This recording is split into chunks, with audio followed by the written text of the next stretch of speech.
অন্নপূর্ণা ভান্ডার না দেওয়ার জন্য কত রকমের অজুহাত সরকার দেখাচ্ছে। 4 তারিখের পরে যে আর্টিকেলটা বেরিয়েছে, অনেক বাড়িতে রয়েছে পেনশন পায়, অনেক বাড়িতে চাকরিজীবী রয়েছে, কিন্তু তারই বাড়িতে তার মা বা তার ওয়াইফ বেকার রয়েছে, তারা কিন্তু বঞ্চিত হয়ে গেছে 4 তারিখের পর থেকে।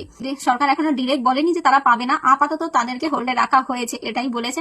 আবার এটাও বলেছে যে 36,000 কোটি টাকা বরাদ্দ হয়েছিল অন্নপূর্ণা ভান্ডারের জন্য, অন্নপূর্ণা ভান্ডার টাকা আরো ডবল করা হবে 4 তারিখের আর্টিকেলে বলা ছিল, কিন্তু সেই আর্টিকেলটা 4 তারিখের পর থেকে এখন পর্যন্ত শোরগোল হয়নি। তো যেহেতু ডবল ইঞ্জিন সরকার, তো টাকা বাড়াতে হলে সেরকম একটা কোনো সমস্যা হবে না, কিন্তু এখনো কোনো শোরগোল পড়ছে না। যাই হোক, সরকার ভালো যেটা বুঝবে সেটাই করবে। অনেক মা বোনেরা বঞ্চিত হয়েছে, এটা দেখে সত্যি খারাপ লাগছে। আর এই ভান্ডার ভান্ডার করে সব কিছুদিন ধরে এত সোশ্যাল মিডিয়াতে একটা মানে ঝড় তুলেছিল, সেই ঝড়টা আস্তে আস্তে কমে যাচ্ছে। মানুষ আস্তে আস্তে ভুলে যাবে। যে কজনা পেয়েছে পেয়েছে, খুব ভালো কথা পেয়েছে, কিন্তু যারা বঞ্চিত ছিল বা বঞ্চিত হয়েছে তাদেরকেও দেওয়া হোক। এটাই তো, অনেক ভেরিফিকেশন এখনো বাকি রয়েছে, কিন্তু 10 তারিখের মধ্যে সমস্ত ভেরিফিকেশন কমপ্লিট করতে হবে, অথচ অনেক ভেরিফিকেশন এখন করেইনি। আজকে যেরকম আমার আধার কার্ডের নাম্বার নিয়েছে কোনো এক আশাকর্মী, তো এরকম অনেক অনেক জায়গায় রয়েছে যে বাড়িতে গিয়ে ভেরিফিকেশন করবে। তো দেখা যাক কত দূর কি করতে পারে সরকার। অবশ্যই সরকারকে তো আমরা ভালোবাসি, আর ভালোবাসি বলেই তো আমরা নিয়ে এসেছি।